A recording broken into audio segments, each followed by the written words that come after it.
안녕하십니까. 만화공인중개사의 저자 이용훈입니다. 오늘은 부동산세법 제40강 시간으로서 18 양도소득 산출세액의 1 양도소득 산출세액의 계산부터 5 양도소득세 적용 시 보유기간의 계산에 대해서 같이 알아보도록 하겠습니다.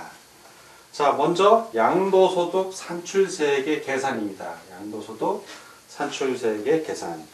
거주자의 양도소득세는 해당 과세기간의 양도소득 과세표준에 양도소득세율을 적용하여 계산한 금액을 세액으로 한다. 그러니까 양도소득 산출세액은 바로 양도소득 과세표준, 양도소득 과세표준에다가 뭘 곱한다? 그렇죠. 양도소득세율을 곱해서 결정을 합니다. 자, 이렇게 결정을. 그럼 양도소득세율은 어떻게 구분이 되냐면, 그 양도소득세율은 과세 대상의 자산별, 보유기간별, 등기 여부, 과세표준의 금액에 따라서 차등 비례세율, 그리고 단계별 초과 누진세율, 또 10% 또는 20% 가산세율이 적용되는 지역 등으로 이렇게 구분돼서 적용이 됩니다. 자, 그럼 이제 양도소득세율 구체적으로 하나씩 좀 살펴보면, 먼저 첫 번째, 등기되고, 자, 등기가 된 겁니다. 보유기간이 2년 이상, 등기되고 보유기간 2년 이상인 부동산, 토지하고 건물을 말합니다. 건축물. 그리고 부동산에 관한 권리, 기타 자산은 어떻게 한다? 바로 단계별 초과 누진세율이 적용이 됩니다. 단계별 초과 누진세율. 그 단계별 초과 누진세율을 하나씩 보겠는데, 이 단계별 초과 누진세율은 여러분이 저와 같이 공부했던 겁니다. 앞부분에서 소득세 강의할 때 소득세 세율을 과세표준하고 소득세 세율을 했는데, 그때 단계별 초과 누진세율 1,200만원 이하부터 5억원 초과까지 쭉 한 부분, 그게 기억이 나면 공부 열심히 하신 겁니다. 자, 한 번씩 살펴보겠습니다. 똑같은 내용이지만 등기되고 2년 이상인 부동산은 단계별 초과 누진세율이 적용되는데, 하나씩 보겠습니다. 1,200만원, 만원짜리는 이제 생략을 좀 하겠습니다. 이하인 경우에는 과세표준의 6%를 양도소득세율로 합니다. 다음 1,200만원 초과하고, 그리고 4,600만원 이하인 경우에는 그 1,200만원까지 계산하면 금액이 72만원이 나옵니다. 72만원 플러스 1,200만원 초과한 금액의 몇 퍼센트? 15%. 아까 1,200만원은 6%였는데 1,200만원 초과하는 부분은 15%를 부과합니다. 늘어나죠. 예, 초과 누진이 되는 겁니다. 다음 4,600만원부터 그 다음 8,800만원까지입니다. 이 경우에는 582만원 플러스 4,600만원, 요거예요. 바로 4,600만원 초과 금액의 24%가 적용이 됩니다. 다음 8,800만원. 자, 8,800만원을 초과하고 1억 5천만원 이하인 경우에는 1,590만원 플러스 8,800만원. 8,800만원 초과하는 금액의 35%입니다. 다음 이제 1억 5천 추가하는 경우입니다. 1억 5천을 초과하고 3억 원 이하인 경우입니다. 자, 3억 원 이하인 경우에는 3,760만 원 더하기 1억 5천만 원 초과 금액의 38%의 세율을 적용합니다.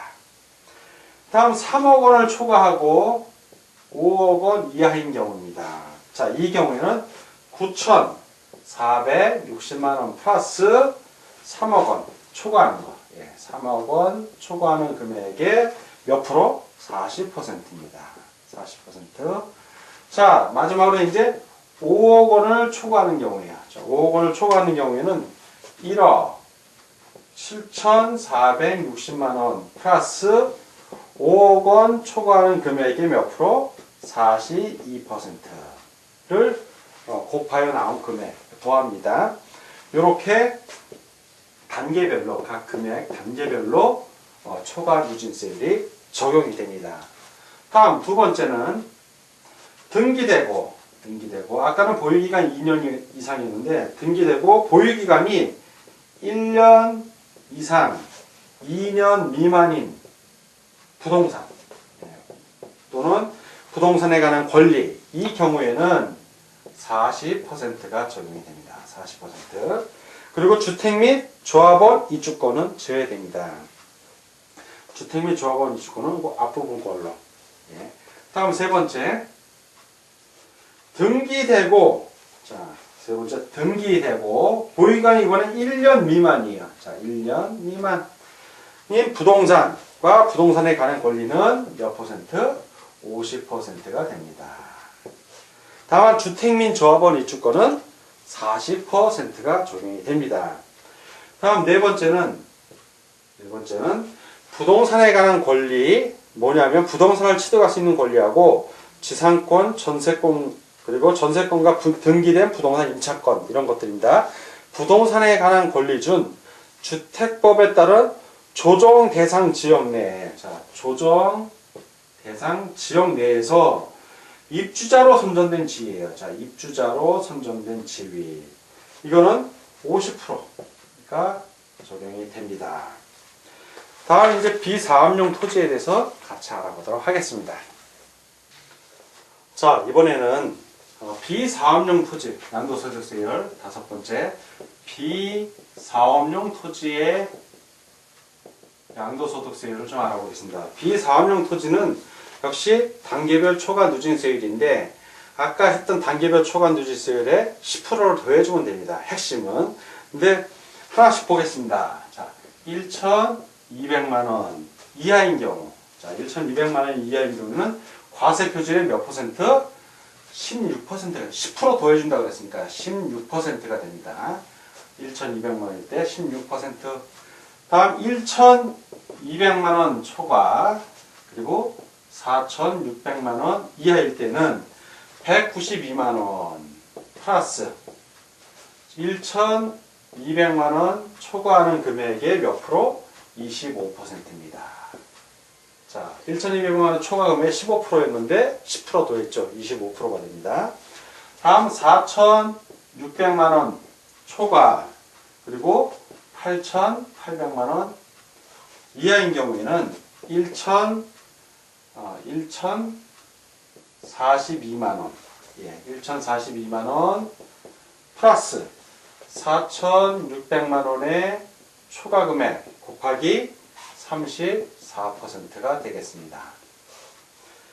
다음 8,800만원 8,800만원 초과하고 1억 5천만원 자, 1억 5천만원 이하인 경우에는 2,470만원 플러스 저 8,800만원 초과 금액의 45%가 되겠습니다. 다음 이제 1억 5천 초과하고 3억 원 이하인 경우입니다.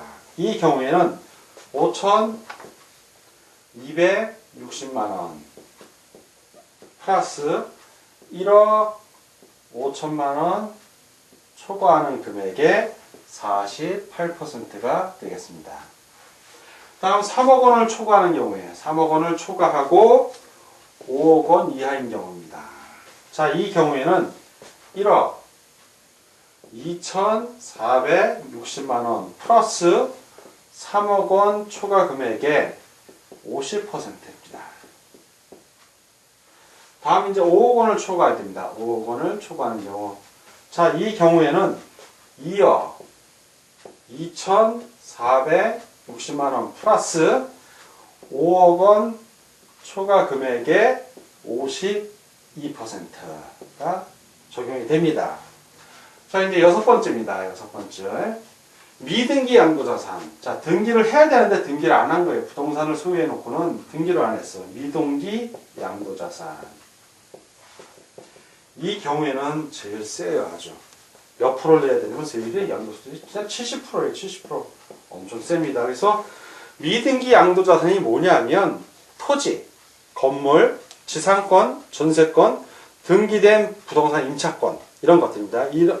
이런 것들을 이런 자산을 취득한 자가 그 자산의 취득에 관한 등기를 하지 않은 것 그리고 양도했을 때 그걸 바로 미등기 양도자산이라고 합니다. 자, 양도소득세를 이렇게 정리하고 다음 지정지역을 알아보도록 하겠습니다. 자, 이번에는 3. 지정지역 10% 가산하는 지역이죠. 지정지역에 대해서 알아보겠습니다. 자, 이 지정지역은 뭐냐면 기획재정부 장관이 해당 지역의 부동산 가격이 급등하였거나 급등할 우려가 있는 경우에 대통령령으로 정하는 기준 및 방법에 따라 지정한 지역을 말합니다. 지정지역. 다음의 어느 하나에 해당하는 부동산을 양도하는 경우에는 단계별 초과 누진세율에 100분의 10을 가산한 세율을 적용한다. 자, 이게 10% 가산한 세율을 적용합니다. 어떤 지역이냐? 첫 번째, 비지정지역에 있는, 자, 일단 지정지역에 있는 부동산으로서 비사업용 토지입니다. 비사업용 토지. 자, 이 비사업용 토지에 대해서 아까 양도소득세에 대해서 비사업용 토지의 초과 누진세, 단계별 초과 누진세율을 설명을 했습니다. 일반적인 초과 누진세에 대해서 플러스 10% 한 거, 16%부터 52%까지 설명했는데 그거에다가 거기에 또 10%를 추가하는 겁니다. 예, 가산한다는 얘기니까 10%를 가산한 거니까 엄청 세죠. 예. 자, 이런 지역에 지정지역에 있는 비사업용 토지 양도하면 원래 있던 비사업용 토지의 세율에다가 10%를 더 가산합니다. 두 번째는 그 밖에 부동산 가격이 급등하거나 급등을 우려가 있어 부동산 가격의 안정을 위하여 필요한 경우에 대통령령으로 정하는 부동산입니다. 이거는 필요한 경우에 대통령령으로 정하는 부동산. 자, 이렇게 지정지역은 두 가지 경우가 있고 다음은 조정대상 지역입니다. 조정대상 지역에 있는 것은 10% 또는 20%를 가산하래요. 10% 또는 20%. 그럼 조정대상 지역은 뭐냐? 이거는 주택법에 따라서 국토교통부 장관이 주택 분양이 과열되거나 위축될 우려 등이 있다고 인정하여 지정하는 지역을 말합니다. 조정대상 지역. 자, 조정대상 지역에서 좀 내용을 좀 보면 다음에 어느 하나에 해당하는 주택, 이에 딸린 토지를 포함합니다. 주택을 양도하는 경우 단계별 초과 누진세율에 100분의 10을 더한 세율을 적용한다. 다만 3, 4의 경우에는 100분의 20을 더한 세율을 적용한다. 하나씩 보겠습니다. 첫 번째. 조정 대상 지역에 있는, 자, 이제 조정 대상 지역에 있는 주택입니다. 주택으로서 대통령령으로 전하는 1세대 2주택인 경우 어떻게 한다? 예, 10%. 이때는 10%를 더 가산을 합니다. 두 번째, 역시 똑같아요. 조정 대상 지역에 있는 주택으로서 1세대가 주택가 조합원 입주권, 1세대가 주택가 조합원 입주권, 자, 입주라고 표현하겠습니다. 입주권을 각각 한 개씩, 각각 한 개니까 주택가나 입주권을 합하면 두 개죠. 예, 두 개입니다. 각각 한 개씩 보유한 경우에 해당 주택. 다만 대통령령으로 정하는 장기 임대 주택 등은 제외한다. 자, 세 번째입니다. 세 번째. 역시 조정 대상 지역에 있는 주택으로서 대통령령으로 정하는 1세대, 자, 1세대 3주택 이상이에요. 자, 3주택 이상. 자, 3주택 이상에 해당하는 주택. 네 번째. 역시 조정 대상 지역에 있는 주택으로서 1세대가 주택가 조합원 입주권을 보유한 경우로서 그 수의 합이, 자, 이제 합한 게 주택가 조합원 입주권 합한 게 몇 개 이상? 3개 이상인 경우에 해당하는 경우의 주택입니다. 물론 다만 대통령령으로 정하는 장기 임대주택은 제외합니다. 이렇게 네 가지 경우가 있는데 요 3, 4의 경우에는 100분의 20, 그러니까 원래 있던 세율에다가 20%를 가산, 추가한다는 얘기고 1, 2는 원래 있던 세율에 10%를 가산하는 겁니다. 그래서 10% 또는 20%를 가산한다고 표현을 한 겁니다. 자, 이렇게 되고 그 1에서 4에 해당하는 주택 보유기간이 1년 미만인 경우에는 단계별 초과 누진세율에 100분의 10을 더한 세율을 적용하여 계산한 양도소득 산출세가 보유기간에 따른 세율 50%죠. 적용하여 계산한 양도소득 산출세액 중 큰 겁니다. 세금을 부과할 땐 비교해서 큰 거. 두 개를 낼 수가 있어. 그럴 때는 산출한 세액에서 높은 거, 큰 거를 양도소득 산출세액으로 합니다. 물론 3, 4의 경우에는 100분의 10을 더한 세율이 아니라 100분의 20을 더한 세율입니다. 자, 이렇게 정리하고 다음 양도소득세 적용 시 보유기간의 계산에 대해서 같이 알아보도록 하겠습니다. 양도소득세 적용 시 보유기간. 자, 이번엔 양도소득세 적용할 때 이 보유기간을 어떤 식으로 계산하는지 봅니다. 첫 번째 원칙을 살펴보면 보유기간 원칙은 해당 자산을 취득한 날부터 양도일까지로 봅니다. 자, 이게 보유기간이고 이제 예외가 있겠죠. 예외. 이건 원칙에 있으면 항상 예외가 있습니다. 첫 번째 상속입니다. 상속. 예외가 한 3가지쯤 있는데 상속인 경우에는 피상속인의 자산 취득일, 상속받은 아들이 아니라 돌아가신 아버지, 피상속인. 자, 피상속인이 자산을 취득한 날, 자, 자산을 취득한 날부터 상속인이 양도한 날까지, 자, 양도한 날, 이렇게 됩니다. 두 번째, 이은 거주자가 양도일부터 소급하여 5년 이내에 배우자로부터 증여받은 자산. 자, 이번엔 증여예요. 증여받았는데 5년 이내에 증여받은 겁니다. 그런 경우에는 이 경우에 증여자의 자산 취득일부터 양도일까지로 합니다. 자, 요게 기본은 5년 이내에 증여받은 거라는 걸 꼭 기억해 주시기 바라고요. 이제 디귿 세 번째는 법인이 합병 분할로 새로의 주식을 취득한 겁니다. 자, 이번엔 합병이라든가 분할로 주식을 취득한 경우에, 이런 경우에는 피합병법인 또는 분할법인 또는 소멸한 분할합병의 상대방의 법인의 주식 취득일, 즉 합병, 피합병법인, 합병을 당한 법인 등이죠. 이런 법인 등이 주식을 취득한 날부터 양도일까지라는 얘기입니다. 양도일까지. 자, 이렇게 보유기간의 보유기간 계산하는 원칙과 이해를 살펴봤습니다. 자, 오늘은 부동산세법 40강 시간으로서 이 양도소득세의 18, 양도소득 산출세액에 대해서 같이 공부하였습니다. 오늘 공부하느라고 수고 많으셨습니다. 다음 시간에 뵙겠습니다. 감사합니다.